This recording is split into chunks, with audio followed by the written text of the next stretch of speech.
எல்லோருக்கும் வணக்கம். நானும் மெடிக்கல் தான் சேனல்ல இன்னொரு சீரீஸ்ல சந்திக்கிறதுல உங்களை வந்து சந்தோஷப்படுறேன். தம்ப்நெயில் பார்த்திருப்பீங்க. நம்ம இன்னைக்கு பார்க்க போறது என்னன்னா ஏபிஐ சீரிஸ். இது ஏபிஐ சீரிஸ்ன்றது எதனால சொல்றேன் அப்படின்னா, நம்ம ஆல்ரெடி வந்து பைத்தானோட இன்டர்வியூ கொஸ்டின்ஸ் பத்தி டிஸ்கஸ் பண்ணுவோம்னு சொல்லிட்டு போட்டிருந்தோம். பட் அது நான் கொஞ்சம் போஸ்ட்பான் பண்ணிட்டேன். அந்த ரீசன் ஏன் கேட்குறீங்கன்னா, ஸோ நான் அப்கமிங் டேட்ஸ்ல இருக்கிற இன்டர்வியூஸோட டம்ஸ் எல்லாத்தையுமே எடுத்து கலெக்ட் பண்ணிட்டு இருக்கேன். ஸோ என்னென்ன மாதிரி கொஸ்டின்ஸ் வந்து கேட்டுட்டு இருக்காங்க, இண்டஸ்ட்ரி ஸ்டாண்டர்ட்ஸ்ல என்ன எதிர்பார்த்துட்டு இருக்காங்கன்னு சொல்லிட்டு சில டம்ஸ்ல நான் கலெக்ட் பண்ணிட்டு இருக்கேன். ஸோ அந்த டம்ஸ்ல கலெக்ட் பண்ணிட்டு நான் வந்து உங்களுக்கு சீக்கிரமாவே வந்து பைத்தன் இன்டர்வியூ இன்டர்வியூ பத்தின ஊப்ஸ் கான்செப்ட்ஸ் எல்லாம் பத்தின இன்டர்வியூ சீரிஸ் வந்து கண்டிப்பா நான் வந்து எடுக்கிறேன்.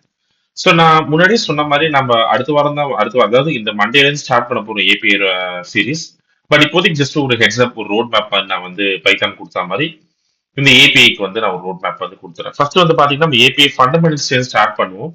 இது ஜஸ்ட் ஒரு டெவலப்பர்ஸ் டெஸ்டர்ஸ் ஓரியன்ட் கிடையாது. ப்ராடக்ட் திங்கர்ஸ், இன்டகிரேட்டர்ஸ், ப்ராடக்ட் ஓனர்ஸ் கூட இதை வந்து நீங்க பார்க்கலாம். ஏபிஐன்றது என்னன்னா ஒரு இன்டர்மீடியட் லேயர் மாதிரின்னு வச்சுக்கலாம். ஒரு புதுசா சொல்ல போனா நம்ம ஒரு விஷயத்த இன்னொரு விஷயத்துக்கு அனுப்புறதுக்கு இடையில இருக்கிற பிரிட்ஜ் வந்து ஏபிஐன்னு சொல்லிட்டு சொல்லுவாங்க லேமன் டேர்ம்ஸ்ல.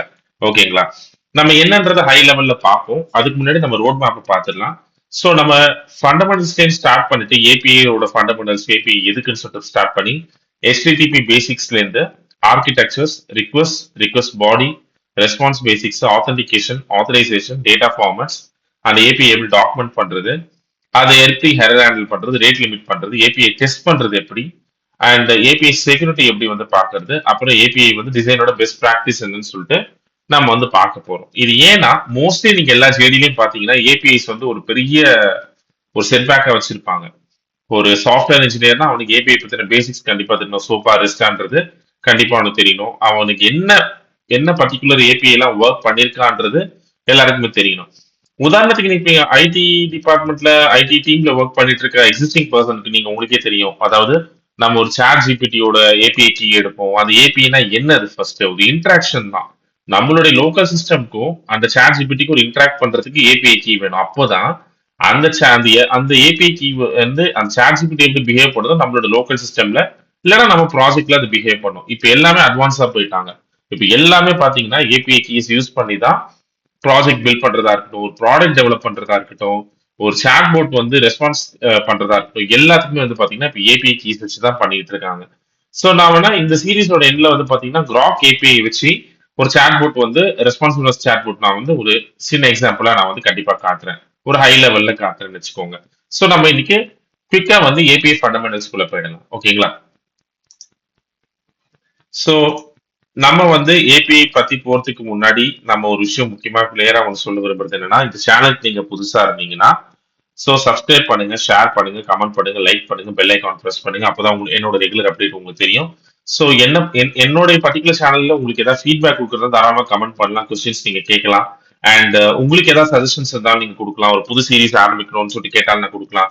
நான் பார்த்த ஒரு ஐடி திங்ஸை வந்து தான் உங்களுக்கு ஷேர் பண்றேன். இது நான் எந்த விதமான டுட்டோரியல் திங்கையும், எந்த விதமான சீரிஸ் ஆல்ரெடி காப்பி பண்ண வரேன். நான் இண்டஸ்ட்ரி ஸ்டாண்டர்ட்ல ஃபாலோ பண்ற அதே ஏபிஐ திங்ஸ் தான் உங்களுக்கு நான் ஷேர் பண்றேன். அதாவது நான் என்னோட ஆர்கனைசேஷன்ல மிஸ் அவுட் ஆனதுக்குள்ள உங்க ஆர்கனைசேஷன்ல இருக்கலாம், அதை நீங்க ஷேர் பண்ணுங்க. பட் நான் பார்த்த ஒரு விஷயத்த கண்டிப்பா ஒரு ஹை லெவல்ல எல்லா இடத்தையும் நான் கவர் பண்ண ட்ரை பண்றேன். ஸோ என்ன சப்போர்ட் பண்ணும் விதமா சப்ஸ்கிரிப்ஷன் பண்ணிடுங்க. அது என்ன வந்து மோட்டிவேட் பண்றதா நான் எடுத்துப்பேன். ஸோ குயிக்கா நம்ம வீடியோக்குள்ள போகலாம். ஸோ இந்த வீடியோ வந்து போறதுக்கு முன்னாடி ஏபிஐ அப்படின்னா அக்ரோனியம் என்னன்னு கேட்டீங்கன்னா அப்ளிகேஷன் ப்ரோக்ராமிங் இன்டர்ஃபேஸ். அதாவது ஒரு அப்ளிகேஷன் ப்ரோக்ராமோட இன்டர்ஃபேஸா ஒர்க் பண்ணுது. நான் சொன்ன மாதிரி பிரிட்ஜ், அந்த பிரிட்ஜ் வந்து ஒர்க் பண்ணுதுன்னு சொல்லிட்டு சொல்லலாம். இப்ப பாத்தீங்கன்னா இந்த particular basic idea of API அப்படின்னா கிளைண்ட் வந்து ஒரு ரிக்வஸ்ட் அனுப்புவாரு. அந்த கிளைண்ட் வந்து தான் பாத்தீங்கன்னா நீங்க ப்ரௌசரா இருக்கட்டும், அப்ளிகேஷனா இருக்கட்டும், மொபைல் ஆப் எதுவா வேணாலும் இருக்கட்டும், நீங்க தான் அந்த கிளைண்ட். நீங்க என்ன பண்ணுவீங்க?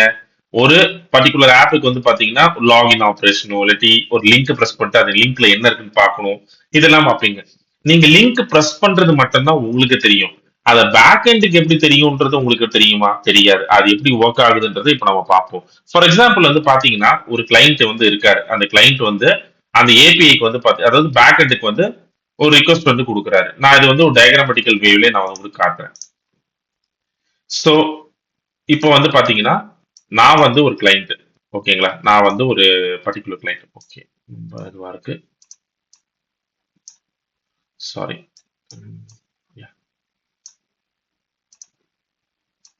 ஓகே. ஸோ இப்போ பார்த்தீங்கன்னா நான் வந்து ஒரு கிளைண்ட், நான் வந்து பார்த்தீங்கன்னா ஒரு மொபைல் வந்து வச்சிருக்கேன். இந்த மொபைல்ல இருந்து பார்த்தீங்கன்னா நான் ஒரு வெப்சைட் இது பண்ணும் கிரிக் பஸ், அந்த கிரிக்கெட் ஆப் வந்து நான் வந்து இது பண்ண போறேன்னு வச்சுக்கோங்க. ஓகேங்களா? ஸோ நான் என்ன பண்ண போறேன், இந்த கிரிக் பஸ் ஆப்பை கொடுத்த உடனே என்ன ஆகும்னா, இந்த கிரிக் பஸ் உடனே ஓப்பன் ஆகாது. இது என்ன பண்ணணும்னா ஏபிஐன்ற பிரிட்ஜ் ஒன்று இருக்கும். இந்த இன்டர்ஃபேஸ் பிரிட்ஜ் தான் வந்து பார்த்தீங்கன்னா இது இன்டிகிரேட் பண்ணுது இது. இந்த பிரிட்ஜ் என்ன பண்ணும்னா போயிட்டு அந்த பர்டிகுலர் பேக் எண்டை வந்து பார்த்தீங்கன்னா போயிட்டு டச் பண்ணும். ஃபார் எக்ஸாம்பிள் ஜாவா ஸ்கிரிப்ட் அவங்க வச்சிருப்பாங்க, இல்லாட்டி வந்து அது ஹிட் பண்ணா என்ன ஆகும்னு சொல்லிட்டு வச்சிருப்பாங்க. ஒருவேளை அந்த பேக் எண்ட்ல இவங்க கொடுக்குற அந்த லிங்க் ஆக்சசிபிளா இருந்ததுன்னா, அதாவது 200 அப்படின்ற ஒரு கோட், நம்ம ஸ்டேட்டஸ் கோட் பத்தி நான் படிப்போம். இந்த 200 ஸ்டேட்டஸ் கோட் இருந்துச்சுன்னா அது என்ன பண்ணும்னா கிளைண்ட்டுக்கு திரும்ப ஒரு யூஐ வந்து ரெஸ்பான்சிவா கொடுக்கும் அது.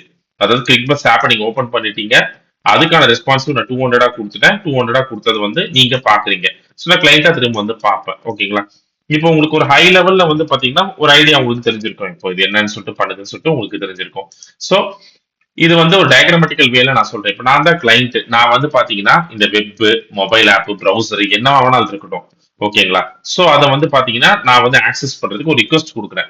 கிளைண்ட் நான் வந்து என்ன பண்றேன்னா அந்த ஒரு பர்டிகுலர் லிங்க் இல்லாட்டி வந்து பர்டிகுலர் வெப்சைட் அட்ரஸ் வந்து நான் வந்து லான்ச் பண்றேன்.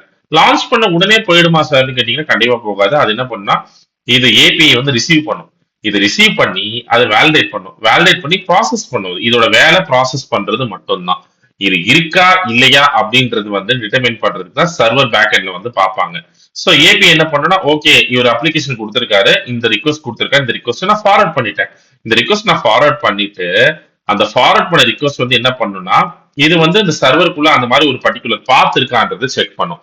ஃபார் எக்ஸாம்பிள் வந்து பாத்தீங்கன்னா இப்போ அந்த சர்வர் என்ன பண்ணுனா அந்த பர்டிகுலர் பாத் கெட் பாத் இருக்கான்னு சொல்லிட்டு பார்க்கும். அந்த கெட் பாத் இருந்ததுன்னா அது டேட்டா பேஸ்ல போய் ஹிட் பண்ணும். அது டேட்டா பேஸ்ல என்ன பண்ணுனா அந்த கெட் பாத்துக்குள்ள இருக்கிற என்ன ஒரு டேட்டாவோ அதை வந்து ரிட்டர்ன் பண்ணுதான்றதுக்காக ஓகேப்பா இங்க வந்து பாத்தீங்கன்னா எனக்கு அந்த மாதிரி ஒரு பாத் வந்து இருக்கு, எனக்கு அந்த சர்வர்ல அந்த பாத் வந்து இருக்கு, ஏபிஐ அவன் கொடுத்த அந்த பாத் என்கிட்ட இருக்கு, நான் என்ன பண்ண போறேன் உங்ககிட்ட கொடுக்க போறேன். உங்ககிட்ட என்ன கொடுக்க போறேன், நான் வந்து அந்த டேட்டா வந்து உங்ககிட்ட திரும்ப போறேன் நான். சரி எனக்கு கொடுத்துட்டு இந்த இந்த பர்டிகுலர் ரிசிப்ட்டுக்கு வந்து எனக்கு ரெஸ்பான்ஸ் கொடுன்னு சொல்லிட்டு சர்வர் பேக் என்ன பண்றான்னா டேட்டா பேஸ்க்கு வந்து கொடுக்குறான். டேட்டா பேஸ் என்ன பண்றான்னா சரி ஓகே நான் பார்த்துட்டேன், எனக்கு வந்து அப்படி ஒரு ரிக்வஸ்ட் இருக்குன்னு சொல்லிட்டு என்ன பண்ணுவான் திரும்ப பேக் எண்டுக்கு அவன் பாஸ் பண்ணுவான். பேக் எண்டுக்கு அவன் பாஸ் பண்ண உடனே இவன் என்ன பண்ணுவான் 200 சொல்லிட்டு ஏபிஐக்கு வந்து ரெஸ்பான்ஸ் வந்து ரிப்ளையா கொடுப்பான்.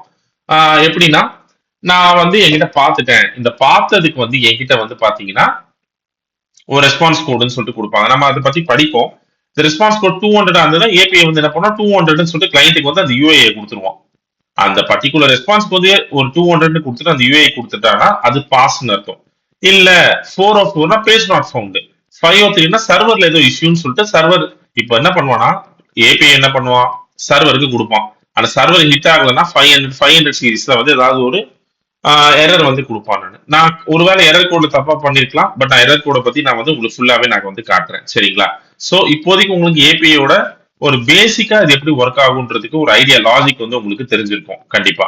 சோ நம்மளுக்கு வந்து பாத்தீங்கன்னா அது வந்து என்ன எரர், ஒருவேளை 404 500 சீரிஸ் எரரான்றத நம்ம வந்து ரெஸ்பான்ஸ் கோடு அந்த HTTP வந்து கோட்ஸ் அந்த இது பார்க்கும்போது நம்ம கண்டிப்பா வந்து நம்ம அதை வந்து ஃபுல்லா நம்ம வந்து பார்ப்போம். ஓகேங்களா? சோ இப்போதைக்கு உங்களுக்கு ஒரு ஐடியா தெரிஞ்சிருக்கும். கிளைண்ட் வந்து பாத்தீங்கன்னா ஒரு ரிக்வஸ்ட் பாஸ் பண்ணுவார், ஏபிஐ அது வந்து அந்த கிளைண்ட் கொடுத்த ரிக்வஸ்ட் வந்து சர்வர் கொடுக்கும். சர்வர்ல அந்த அந்த பர்டிகுலர் ரிக்வஸ்ட் இருந்துச்சுன்னா இது வந்து டேட்டா பேஸ் பாஸ் பண்ண இல்ல அப்படின்னா திரும்ப கிளைண்ட்டுக்கே அந்த ரெஸ்பான்ஸ் கொடுத்துரும். 500 501 502 சொல்லிட்டு கொடுத்துரும். இல்ல அப்படி ஒரு ரிக்வஸ்டே ஒண்ணும் இல்ல சர்வரே ஒண்ணும் இல்ல அப்படின்னா 404 சொல்லிட்டு ஏபிஐ வந்து ஒண்ணு கொடுத்துரும். அந்த மாதிரி ஒரு பர்டிகுலர் திங்கே இல்ல ஏபிஐ இல்ல அப்படின்னு சொல்லிட்டு அது வந்து அந்த பர்டிகுலர் சர்வருக்கு வந்து கொடுத்து விட்டுரும். சர்வர்ல இருந்து கிளைண்ட் கொடுத்து விட்டுருவாங்க. ஓகேங்களா? சோ ஏபிஐ பத்தி உங்களுக்கு ஒரு பேசிக்ஸ் தெரிஞ்சிருக்கும். நீங்க ஆப்ரேட் பண்ற எந்த ஒரு வெப் அப்ளிகேஷனா இருந்தாலும் ஏபிஐ இல்லாம 99% இருக்கவே இருக்காது. ஒரு ஏபிஐ இல்லாம இருக்குமான்னு கேட்டா இருக்கும் ஒரு சில நேரத்துல. பட் ஏபிஐன்றது அந்த பிரிட்ஜ், அந்த பிரிட்ஜ் மூலியமா தான் அந்த டேட்டா பேஸையும் பேக் எண்டையும் டேட்டா பேஸ் வந்து ஹிட் பண்றதுக்கு ஏபிஐ வந்து யூஸ் பண்றாங்க. டெவலப்பர்ஸா இருக்கட்டும், டெஸ்டர்ஸா இருக்கட்டும், or any kind of data சயின்டிஸ்டா இருக்கட்டும், ஏபிஐன்றது ஒரு பெரிய ரோல் பிளே பண்ணுது. ஓகேங்களா? சோ நம்ம முன்னாடியே சொன்ன மாதிரி ஏபிஐ வந்து it's an application programming interface. அது வந்து ஒரு சாஃப்ட்வேரை கம்யூனிகேட் பண்றதுக்கு ஒரு டிஃபைன்ட் வேவா இருக்கு. ஓகேங்களா? இந்த ஏபிஐ நம்மளுக்கு வந்து வேணும்னா ஏன்னா நான் நிறைய அப்ளிகேஷன் வந்து டேட்டாவை எக்ஸ்சேஞ்ச் பண்றதுக்கு நான் சொன்ன மாதிரி கிளைண்ட், அதாவது நீ வந்து ஒரு கிளைண்ட் டு கிளைண்ட் வந்து அந்த ரொட்டேஷனல் கம்யூனிகேஷன் யூஸ் பண்றதுக்கு இந்த ஏபிஐ யூஸ் பண்றாங்க. சோ நீங்க இதை பார்த்திருப்பீங்க, API to server, servers to ரெஸ்பான்சிபிள்னு சொல்லிட்டு அந்த பிசினஸ் லாஜிக் ஏத்த மாதிரி ஏபிஐயோட டெஃபினிஷன் கண்டிப்பா இருக்கும். ஸோ நம்ம வந்து பாத்தீங்கன்னா client API layer server background டேட்டா பேஸ்ன்னு சொல்லிட்டு ஈஸியா விஷுவலைஸ் பண்ணிட்டோம். இதுதான் கிளைண்ட் ஏபிஐ சர்வர். ரியல் லைஃப்ல பாத்தீங்கன்னா பேமெண்ட் ஆப்பா இருக்கட்டும், மேப்ஸா இருக்கட்டும், வெதர் ஆப்பா இருக்கட்டும், லாகின் என்ன ஆப்பா இருக்கட்டும், அந்த பிஹைண்ட் த சீன்ஸ்ல வந்து பாத்தீங்கன்னா ஏபிஐ ஒர்க் ஆகுது.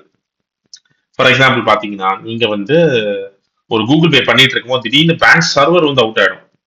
இந்த சர்வர் cannot be reached வரும். அது வேற ஒண்ணுமே இல்லை. அது நீங்க வந்து உள்ள டெவலப்பர்ஸ் வியூல வந்து டெவலப்பர்ஸ் கன்சோல்ல போய் பாத்தீங்கன்னா அது வந்து டெவலப்பர்ஸ்க்கு தெரியும் இந்த விஷயம். இந்த டெவலப்பர் கன்சோல்ல பாத்தீங்கன்னா கண்டிப்பா ஒரு 501 502 சொல்லிட்டு ஏதாவது வந்து சர்வர் சைடு எரர் வந்திருக்கும்.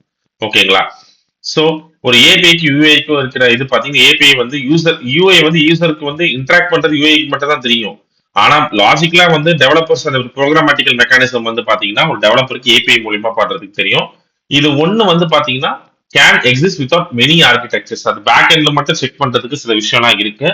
அது வந்து it's not depends on every thing. அதாவது அது இல்லாம கூட இது இருக்கும், இது இல்லாம கூட அது இருக்கும். பட் மோஸ்ட்லி ஏபிஐ இல்லாம நிறைய வெப் அப்ளிகேஷன்ஸ் இருக்காது. நீங்க செக் கூட பண்ணி பார்க்கலாம். நம்ம கண்டிப்பா ஸ்வாகர் அந்த போஸ்ட்மேன் இதெல்லாம் பார்க்கும்போது நான் கண்டிப்பா உங்களுக்கு சொல்றேன். ஓகேங்களா? ஸோ அந்த லேர்னிங் டைரக்ஷன் பார்த்தீங்கன்னா ஆத்தென்டிகேஷன்ல இருந்து authorisation, data formats, documentation, error handling, rate limiting, testing, security, design best practice. இது நம்ம ஒண்ணுனா கண்டிப்பா பார்க்கலாம். இப்போதைக்கு நம்ம பேசிக்ஸ் மட்டும் தெரிஞ்சு வச்சுக்கலாம். ஓகேங்களா? நான் முன்னாடியே சொன்ன மாதிரி real world example Google, payment, weather, banking, e commerce, login, social media நீங்க எதுவாக இருந்தாலும் எடுத்துக்கோங்க. எல்லாத்துக்குமே வந்து பாத்தீங்கன்னா அந்த ஏபிஐயோட கான்செப்ட்ஸ் கண்டிப்பா இன்வால்வ் இருக்கும். ஓகேவா? ஸோ ஏபிஐன்றது ஒரு கியூஏ டெஸ்டிங் கான்செப்ட் மட்டும் கிடையாது, டெவலப்பர் கான்செப்ட் கிடையாது, சாஃப்ட்வேர் கம்யூனிகேஷன் கான்செப்ட். ஓகேங்களா? அந்த பிரிட்ஜ் அந்த லேயர் ஆக்ட் ஆகுது பாத்தீங்களா? அந்த பிரிட்ஜ் இல்லைன்னா ஒரு எரர் த்ரோ பண்ணுது பாத்தீங்களா? ஸோ அதுதான் வந்து அந்த ஏபிஐ. ஸோ உங்களுக்கு வந்து இப்போ ஏபிஐ பத்தின ஒரு பேசிக்ஸ் கண்டிப்பா தெரிஞ்சிருக்கும். இந்த ஏபிஐல உங்களுக்கு வேற ஏதாவது சஜஷன்ஸ் வேற ஏதாவது மாதிரி எடுங்க அப்படின்னு சொல்லி கேட்டீங்கன்னா கண்டிப்பா கமெண்ட்ல போடுங்க. நான் கண்டிப்பா அதை வந்து ஒரு ஏபிஐ சீரீஸ்ல அதை வந்து இன்வால்வ் பண்றேன். ஓகேங்களா? பைத்தான்ல சில எரர்ஸ்லாம் நிறைய பேர் கமெண்ட் பண்ணிருக்கீங்க. ஒரு 2 3 பேர் வந்து கேட்டிருக்காங்க இந்த மாதிரி எரர் வந்து. நான் என்ன சொல்றேன், நீங்க ஜிபிடி கிட்ட கேட்கறதோ ஜெமினியா கிட்ட கேட்கறதோ நான் தப்பு சொல்ல மாட்டேன். பட் அதுலயே ரிலே ஆயிடக்கூடாதுன்றதுக்காக நீங்க கொஞ்சம் யோசிச்சு பாருங்க. லாஜிக்கலி என்ன பண்ண முடியும்னு பாருங்க. இல்ல ஸ்டாக் ஓவர்ஃப்ளோன்னு ஒரு வெப்சைட் இருக்கு, அங்க கூட நீங்க செக் பண்ணி பார்த்துக்கோங்க. பிகாஸ் நானா வந்து அந்த ஹேண்ட்ஸ் ஆனா வந்து ஒர்க் பண்ணும்போது எனக்கு சாட் ஜிபிடி எல்லாம் கிடையவே கிடையாது. நாங்க ஸ்டாக் ஓவர்ஃப்ளோ யூஸ் பண்ணுவோம். இல்லைன்னா மோஸ்ட்லி பாத்தீங்கன்னா சில யூடியூப் டியூட்டோரியல்ஸ் நாங்க பார்ப்போம். பட் இப்போ உங்களுக்கு சாட் ஜிபிடி இருக்கு, இது நீங்க லேர்னிங்கா யூஸ் பண்ணிக்கிட்டீங்கன்னா இது உங்களுக்கு ஒரு ஆட் அட்வான்டேஜா இருக்கும். இல்ல ரிலே ஆனீங்கன்னா உங்களுக்கு நிறைய விஷயம் பேசிக்ஸ் தெரியாமலே போயிடும். ஓகேங்களா? சோ இது வந்து பாத்தீங்கன்னா ஒரு ஹை லெவல்ல சொல்றேன். இப்போ ஏபிஐன்றத ஒரு டெவலப் பண்றதுக்கு டெஸ்ட் பண்றதுக்கு பாத்தீங்கன்னா ஏபிஐ வந்து டூல்ஸ் வந்து பாத்தீங்கன்னா மார்க்கெட்ல வந்து இருக்கு. அது என்னன்னு பாத்தீங்கன்னா மோஸ்ட் வைட்லி என்ன யூஸ் பண்றாங்கன்னு பாத்தீங்கன்னா போஸ்ட்மேன்ற அந்த டூல் மட்டும் தான் யூஸ் பண்றாங்க. போஸ்ட்மேன் டூல்ஸ் வந்து பாத்தீங்கன்னா பாப்புலாரிட்டி ரொம்ப ஹைங்க. நீங்க எந்த ஐடி செக்டருக்கு போனாலும் போஸ்ட்மேன் டூல் தெரியுமான்ற பேசிக்ஸ் தான் கேட்கறாங்க. ஓகேங்களா? அதுக்கப்புறம் பாத்தீங்கன்னா ஸ்வாகர் யூஐ கேட்கறாங்க. இது வந்து ஒரு இதுக்கும் மெயின் பர்பஸ் வந்து பாத்தீங்கன்னா ஏபிஐ டெவலப்மெண்ட் டெஸ்டிங்க்கு போஸ்ட்மேன் யூஸ் பண்ணா, டாக்குமெண்டேஷனுக்கு வந்து பாத்தீங்கன்னா இல்லைன்னா டெஸ்ட் பண்றதுக்கு ஜென்ரலா ஒரு பேசிக் டெஸ்ட் பண்றதுக்கு பாத்தீங்கன்னா ஸ்வாகர் யூஸ் பண்றாங்க. இன்சோமேனியாவுக்கும் சில கம்பெனி யூஸ் பண்றாங்க. இந்த பேங்கிங் செக்டர்ஸ் வந்து பாத்தீங்கன்னா சில பேர் இன்சோமேனியா யூஸ் பண்றாங்க. அப்புறம் நான் ப்ரூனோ பெருசா கேள்விப்பட்டது இல்ல அண்ட் கேர்ள் பெருசா நான் கேள்விப்பட்டது இல்ல. பட் ஸ்டில் அது யூஸ் பண்ணிட்டு இருக்காங்க போல இருக்கு. சோ இது யார் யாருக்கு பெஸ்ட்ன்றதும் போட்டிருக்காங்க. டெவலப்பர்ஸ்க்கா, டாக்குமெண்டேஷன் எல்லாமே பாத்தீங்கன்னா டெவலப்பர்ஸ் அண்ட் எல்லாருக்குமே வந்து மோஸ்ட்லி வந்து டெஸ்டர்ஸ்க்கு வந்து யூஸ் ஆகுது இந்த ஃபர்ஸ்ட் இந்த 4. இந்த கேர்ள் சிஓஆர்எல் வந்து பாத்தீங்கன்னா இது வந்து அட்வான்ஸ் ஸ்கிரிப்ட் பண்றவங்களுக்கு அது யூஸ் ஆகுது. சோபிஏ வந்து என்டர்பிரைஸ் வந்து அதாவது என்டர்பிரைஸ் வந்து பாத்தீங்கன்னா பெருசா ஒரு பெரிய லார்ஜ் லேண்டட் அப்ளிகேஷன்ஸ் யூஸ் பண்றதுக்கு பண்றாங்க. அண்ட் ஹாப்ஸ்காட்ச் வந்து பாத்தீங்கன்னா பெருசா இது எக்ஸ்போசர் இல்லைனாலும் ஒரு சில கிளைண்ட்ஸ் வந்து இது யூஸ் பண்ணிட்டு இருக்காங்க. ஓகேங்களா? சோ மெயின்லி வந்து பாத்தீங்கன்னா இது போஸ்ட்மேன் வந்து main tool, swagger UI and girl இதுதான் வந்து பாத்தீங்கன்னா ஒரு ஹை டாப் 3ல வந்து இது யூஸ் பண்ணிக்கிட்டு இருக்காங்க. ஓகேங்களா? சோ போஸ்ட்மேனோட இன்டர்ஃபேஸ் இப்படிதான் இருக்கும். நம்ம இதை போக போக பார்ப்போம். சோ மோஸ்டா வந்து பாத்தீங்கன்னா இண்டஸ்ட்ரி லெவல்ல போஸ்ட்மேன் யூஸ் பண்றாங்க. போஸ்ட்மேன் சொல்லிட்டு உங்களுக்கு தெரிஞ்சாலே அது உங்களுக்கு கன்சிடரேஷன் ரொம்ப ஜாஸ்தியா இருக்கு. எதனால போஸ்ட்மேன் யூஸ் பண்றாங்கன்னா ஈஸியா இருக்கு, எல்லா டைப் ஆஃப் HTTP மெத்தட்ஸும் இருக்கு, பேராம்ஸ் வந்து சப்போர்ட் பண்ணுது, டேட்டாபேஸ் கலெக்ஷன்ஸ் இருக்கு, பர்ஃபெக்ட் வந்து ரியல் ப்ராஜெக்ட் வந்து கொஞ்சம் பர்ஃபெக்டா இருக்கு. இப்போ நம்ம என்ன பண்ண போறோம்னா HTTP கான்செப்ட் படிச்சு அதை ப்ராக்டிஸ் பண்ண போறோம் போஸ்ட்மேன்ல. அது எதனால ஆகுதுன்னு பார்த்துட்டு நம்ம வந்து டெஸ்ட் பில்ட் பண்ணி அதை ஆட்டோமேட் பண்ண போறோம். ஓகேங்களா? சோ இந்த வீடியோட கோல் பாத்தீங்கன்னா உங்களுக்கு அண்டர்ஸ்டாண்டிங் மட்டும் தான். பேசிக்ஸ் அண்டர்ஸ்டாண்ட் பண்ணிக்கோங்க. இது மட்டும் தான் நம்ம பண்ண போறோம். ஏபிஐ பத்தி ஒரு பேசிக்ஸ் உங்களுக்கு தெரிஞ்சாலே போதும். அடுத்த வீடியோல இருந்து நான் உங்களுக்கு ஒன்னொன்னா HTTP ரிக்வஸ்ட் அது இல்லாம நம்ம ஒன்னொன்னா ஆரம்பிக்கலாம். நம்ம பொறுமையா கத்துக்கிட்டு உங்க டவுட்டா இருந்தா நீங்க சாட் ஜிபிடி ஜெமினி கிட்ட கேளுங்க, தப்பே கிடையாது. ஆனா ரிலே ஆடாதீங்க. மோஸ்ட்லி வந்து இன்டர்வியூல வந்து பாத்தீங்கன்னா நீங்க ஸ்மார்ட்டா ஒர்க் பண்றீங்களான்னு பார்ப்பாங்க. ஆனா அதுக்கே கொஸ்டின் கேட்காம விட மாட்டாங்க. நீங்க எந்த இண்டஸ்ட்ரிக்கு போனாலும் இப்ப ஏஐயோட ஒரு சிக்னிபிகன்ட் ரொம்ப ரோல் நிறைய சேஞ்ச் ஆயிட்டு இருக்கு. நீங்க ஒரு 10 கோட் நீங்க ஹார்டா அடிக்கிறதுக்கு ஏஐ கிட்ட இந்த கோட் அடிச்சு கொடு கேட்டா அதை அடிச்சு கொடுத்துரும். ஆனா உங்களுக்கு பேசிக்கா அதுல ஏதாவது நாலேஜ் இருக்கா இல்லையான்னா உங்களுக்கு டீபக் பண்ண முடியாது. சோ என்னோட பெஸ்ட் அட்வைஸ் என்னன்னா, நீங்க ஏஐ ஒரு லேர்னிங் டூலா வச்சுக்கோங்க. ஆனா இதெல்லாம் ஹேண்ட்ஸ் ஆனா நீங்க வந்து சும்மா தனியா பிராக்டிஸ் பண்ணி பாத்துக்கோங்க. ஓகேங்களா? ஜஸ்ட் ஒரு 15 மினிட்ஸ் ஒரு நாளைக்கு பிராக்டிஸ் பண்ணிக்கோங்க. ஸ்டக் ஆனீங்கன்னா ஏஐ கிட்ட ஏன் ஸ்டக் ஆறன்னு கேட்டுக்கோங்க. பட் அதுல ரிலே ஆடாதீங்க. ஓகேங்களா? சோ இந்த வீடியோ இதோட நான் முடிச்சுக்கிறேன். நான் திரும்பவும் கேட்கறது என்னன்னா, இந்த வீடியோ உங்களுக்கு பிடிச்சிருந்ததுன்னா லைக், ஷேர், சப்போர்ட் அண்ட் முக்கியமா சப்ஸ்கிரைப் பண்ணுங்க. நீங்க ஒரு சப்ஸ்கிரைபும் என்னை சப்போர்ட் பண்றதுக்கு மோட்டிவேட்டா இருக்கும். அண்ட் நான் திரும்பவும் சொல்றேன், நான் பார்த்த ஐடி, நான் பார்த்த டூல்ஸ், நான் பார்த்த ப்ராஜெக்ட் பேஸ் பண்ணி தான் நான் உங்களுக்கு சொல்லித் தரேன். இது மத்த டியூட்டோரியல் மாதிரி இருக்காது. ஏன்னா ரியல் டைம்ல ஐடில என்னென்ன பண்றாங்க, எதனால இது யூஸ் ஆகுதுன்னு சொல்லிட்டு ஒரு எலாபரேட்டா நான் சொல்றதுக்கு ட்ரை பண்றேன். அண்ட் நிறைய பேர் வந்து பாத்தீங்கன்னா ஃபுல்லா டம்ப் பண்ண ட்ரை பண்ணாங்க. பட் நம்ம ஃபுல்லா டம்ப் பண்ண போது நம்ம எல்லாமே பிட்ஸ் அண்ட் பீசஸ் தான் பிரிக்க போறோம். ஏன்னா அட்வான்ஸ் ஹூப்ஸ் அண்ட் அட்வான்ஸ் பைத்தன் கான்செப்டா இப்போ நான் கொண்டு வர மாட்டேன். இது நம்ம டெவலப்பிங் பத்தி படிக்கும்போது நான் அது வந்து கண்டிப்பா கொண்டு போறேன் நான். இப்போதைக்கு உங்களுக்கு ஏபிஐ பத்தி ஒரு சின்ன ஒரு ஐடியா இருந்திருக்கும். நம்ம இப்போ டுவர்ட்ஸ் வந்து பாத்தீங்கன்னா பேக் அண்ட் டுவர்ட்ஸ் போயிட்டு இருக்கோம். இப்போ ஃபர்ஸ்ட் ஒரு பைத்தான்ற ப்ரோக்ராமிங் லாங்குவேஜ் கத்துக்கிட்டு இப்போ ஏபிஐ பண்றோம். அடுத்து சீக்வல் படிக்க போறோம். இது கம்ப்ளீட்டா ஒரு பேக் அண்ட் ஷிஃப்டிங் தான். பேக் அண்ட்ல ஒர்க் பண்றதுக்கான ஒரு ஸ்டார்டிங் தான். ஃப்ரண்ட் அண்ட் ஏன் போலன்னு சொல்லி கேட்டீங்கன்னா, ஃப்ரண்ட் அண்ட் வந்து இந்த நம்மளுக்கு கோடிங்ல ஃபர்ஸ்ட் நம்மளுக்கு வந்து ஈஸி அண்டர்ஸ்டாண்ட் வந்து பேக் அண்ட்ல இருந்து தான். ஃப்ரண்ட் அண்ட் கூட ஈஸி தான். பட் எடுத்த உடனே நம்ம ஃப்ரண்ட் அண்ட் போய் உள்ள உட்காருறதுன்றது கொஞ்சம் ஒரு சேலஞ்சிங்கா தான் இருக்கும். ஓகேங்களா? எல்லாரும் சொல்லுவாங்க ஃப்ரண்ட் அண்ட் ரொம்ப ஈஸின்னு. பட் என்ன பொறுத்தவரைக்கும் ஃப்ரண்ட் அண்ட் தான் ரொம்ப கஷ்டம். பேக் அண்ட் கூட நீங்க லாஜிக் எழுதிட்டு போயிடலாம் நீங்க. ஓகேங்களா? சோ நம்ம அடுத்த வீடியோல பார்க்கலாம். மறக்காம சப்ஸ்கிரைப் பண்ணுங்க. நானும் மெட்டிக்கான சேனல் தான். இன்னும் இன்னும் மீண்டும் இன்னொரு வீடியோ சந்திக்கிறேன். நான் வந்து காத்துட்டு இருக்கேன். ஓகேவா? நன்றி, வணக்கம்.